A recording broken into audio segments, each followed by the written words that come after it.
Ang Hatch Game Fowl ay isang makasaysayang lahi na may mga ugat noong unang bahagi ng ika-20 siglo.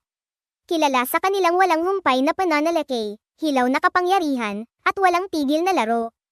Ang mga ibong ito ay dating lubos na hinahangad sa sebang, habang ang kanilang pinanggalingan sa pakikipaglaban ay bahagi ng kanilang kasaysayan. Ang mga responsableng breeder ngayon ay madalas na tumutuon sa pagpepreserba ng mga natatanging katangian ng lahi para sa mga layunin ng exhibition at pagpaparami. Ang Hatch name ay nananatiling iconic sa loob ng game fowl circles, na kumakatawan sa isang legacy ng tenasidad at fighting spirit. Kasaysayan ng Hatch breed. Ang kasaysayan ng Hatch Game Fowl ay nagsimula noong unang bahagi ng 1900s nang maingat na pinaghalo ng mga breeder ang ilang foundational breed. Kabilang ang Irish Carney strains at ang Boston Roundheads. Pinatibay ng McLean Hatch offshoot ang reputasyon ng lahi. Nakilala sa kanilang hindi kapani-paniwalang kapangyarihan at agresibong estilo ng pakikipaglaban. Sa kasaysayan, ang mga ibong ito ay may kilalang posisyon sa mundo ng sebang. Ngayon, ang Hatch legacy ay isang testamento sa kaakit-akit at kung minsan ay kontrobersyal na kasaysayan ng game fowl breeding. Ang kanilang muscular build, agresibong ugali, at hindi natitinag na laro ay mga katangian na maingat na nilinang ng mga breeder sa mga henerasyon. Narito ang ilan sa mga karakter ng Hatch Game Fowl, pisikal na katangian build. Katamtamang istasyon, taas, solid at matipunong pangangatawan. Feathering, maaari itong magkaroon ng iba't ibang kulay, kabilang ang mga pula, puti, kulay abo, itim, at iba't ibang kombinasyon.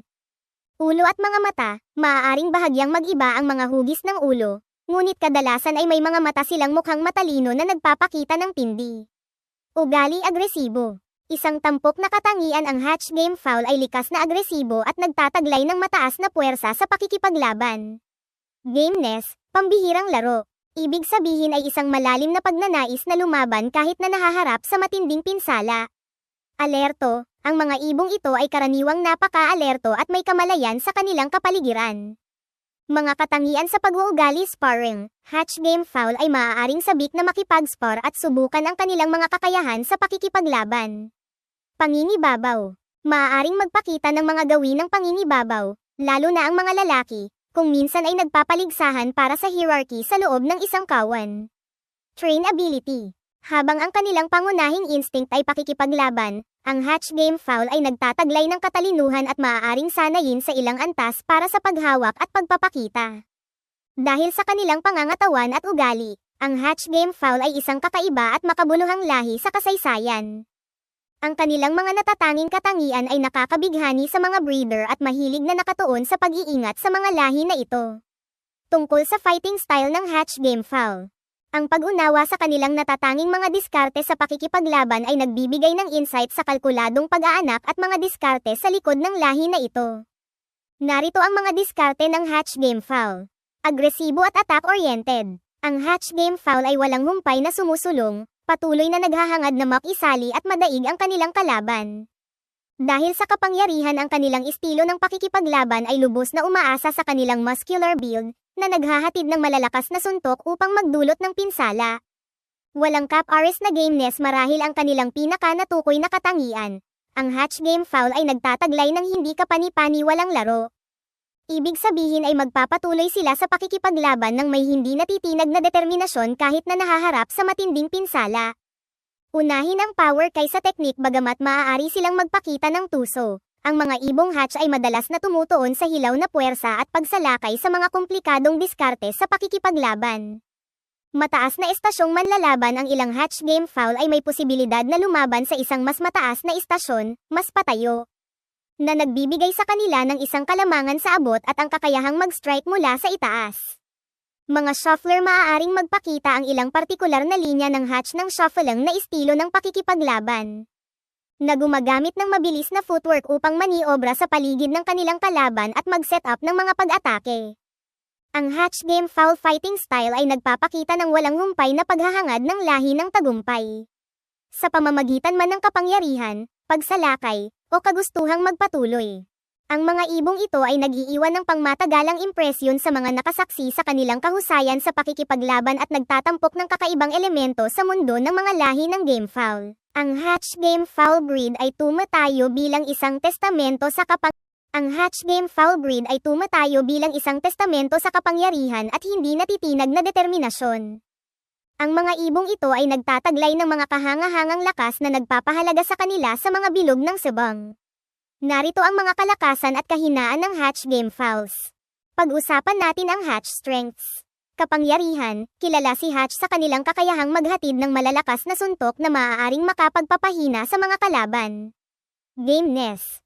Ang kanilang pambihirang gameness ay ginagawa silang mga kakilakilabot na mandirigma, na kayang ipagpatuloy ang laban kahit na nahaharap sa matinding pinsala. Pagsalakay. Ang walang humpay at mataas na pakikipaglaban na ito ay maaaring mabilis na madaig ang hindi gaanong agresibong mga kalaban. Kakayahang umangkop. Itinuturing ng ilang breeder na ang Hatch Game Fowl ay matalino at madaling ibagay na manlalaban. Mga kahinaan susceptibility sa pagputol. Ang kanilang pagtuon sa kapangyarihan at pasulong na pagsalakay ay maaaring minsang mag-iwan sa kanila na mahina sa mga bihasang cutter, mga ibon na dalubhasa sa pag-atake ng paglaslas. Prone to overexertion, ang kanilang pagiging game ay maaaring gumana laban sa kanila. Kung minsan ay humahantong sa kanila na lumaban ng lampas sa kanilang pisikal na limitasyon at bumagsak dahil sa pagod. Tendency na tumuon sa ulo. Maaaring labis na eye target ng ilang hatch bird ang ulo ng kalaban, na iniiwan ang kanilang sarili na bukas sa mga body shot. Mga etikal na pagsasaalang-alang. Ang makasaysayang paggamit ng Hatch Game Fowl sa cockfighting ay nagpapataas ng makabuluhang moral na alalahanin tungkol sa kapakanan ng hayop. Ang kanilang mga lakas ay nagsasalita sa kalkuladong pag-aanak at isang malakas na espiritu ng pakikipaglaban. Gayunpaman, ang kanilang mga kahinaan at ang mga etikal na alalahanin na nakapalibot sa kanilang pinagmulan ay dapat palaging kilalanin para sa isang balanseng pag-unawa sa natatanging lahi na ito. Hatch Game Fowl lifespan. Ang haba ng buhay ng Hatch Game Fowl ay katulad ng sa ibang lahi ng manok. Sa karaniwan, nabubuhay sila ng 5 hanggang 8 taon. Sa pambihirang pangangalaga, isang malusog na dieta at isang ligtas na kapaligiran, ang ilang mga ibong hatch ay maaaring mabuhay ng mas matagal, na umaabot ng hanggang 10 hanggang 15 taon sa mga bihirang kaso. Gayunpaman, mahalagang tandaan na ang kanilang makasaysayang pagkakasangkot sa sebang ay nangangahulugan na maraming individual ang hindi umabot sa kanilang buong potensyal na habang buhay dahil sa mga pinsalang natamo sa mga laban. Conclusion: ipinagdiriwang ang lahi ng Hatch Game Fowl para sa matibay na pangangatawan at masiglang kalikasan.